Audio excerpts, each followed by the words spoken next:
Hey everyone, my name's Madeline, and my teammates Arushi, Mark, Sutton, and I make up the CPR Dummies. We are so excited to show you guys what we've been working on this semester. Currently, there are over 300,000 in-hospital cardiac arrests in the U.S. each year, and the response to these cardiac arrests is CPR.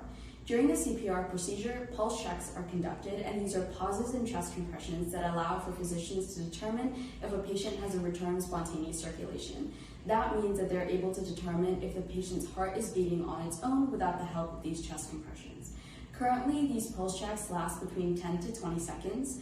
According to medical literature, they should last below 10 seconds, and our device aims to reduce this pulse check time to be less than 5 seconds, as research has shown that reducing pulse check time to less than 10 seconds improves patient survival outcomes by 53%. Our device would be able to help both patients and physicians alike, as it would remove some of the human error associated on the physician side, and it would improve survival outcomes on the patient side. Currently, our total addressable market is $116 million, and our serviceable addressable market is $11.6 million. Our device is an ultrasound probe holder with a belt attachment. In breaking down the different components of our device, the belt is used to place the ultrasound probe holder on the patient's upper thigh and allows for adjustability to different patient leg sizes.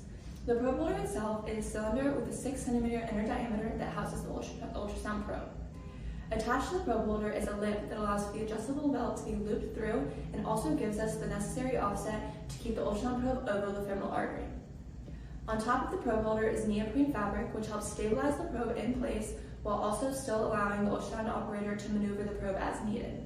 Our final component is a cylinder that goes around the probe holder, and this allows for the neoprene fabric to be held taut in place and overall gives our device a cleaner look. In working towards our final device, we went through a variety of different iterations looking at components such as wall height, cover material, lip width, and fabric attachment. For wall height, we started with a shorter wall, but quickly found that a taller one helps stabilize the probe better in place. For cover material, we looked at a couple different options such as elastic bands, but found that the neoprene fabric stably holds the probe the best. For lip width, we found that a thinner lip helps secure the probe holder better to the patient's upper thigh. And for fabric attachment, we looked at a couple different options such as glue and tape, but found that the best option is an outer cylinder, which keeps the neoprene taut and also gives our device an overall better appearance. Testing and analysis of our device determined that it was functional as an ultrasound probe holder that allows for pulse checks to be conducted on the femoral artery. Our device fits our critical user needs of being hands-free, easy to set up, adjustable, compatible, and it's a quick process. The device was validated for adjustability based off of data that shows that 95% of the US population has thigh circumference between 40 centimeters and 75 centimeters. Our device was used around circumferences ranging between 36 and 84 centimeters, meaning that the device will be compatible for all patients of all sizes. We brought our device into Emory Midtown to test its compatibility with ultrasound probes. Here's a video showing that our device is able to capture a hands-free pulse reading at the femoral artery.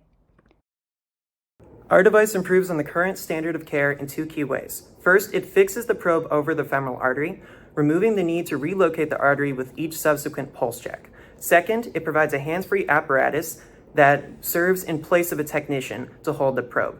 In addition to its utility, its compatibility, low cost, and ease of use make it an attractive option for investors, as well as providing widespread potential to permeate the market. Our next steps will be to test our device on a wider sample of the population, as well as explore alternative designs that provide more options to meet specific user needs. This data will be important as we seek FDA approval through the pre-market notification pathway and as we market to encourage widespread adoption of our device. This will all encourage human capital and financial support for which we will seek out investors. Our device is extremely important for cardiac arrest patients as it increases the effectiveness and efficiency of CPR. Thank you for your time.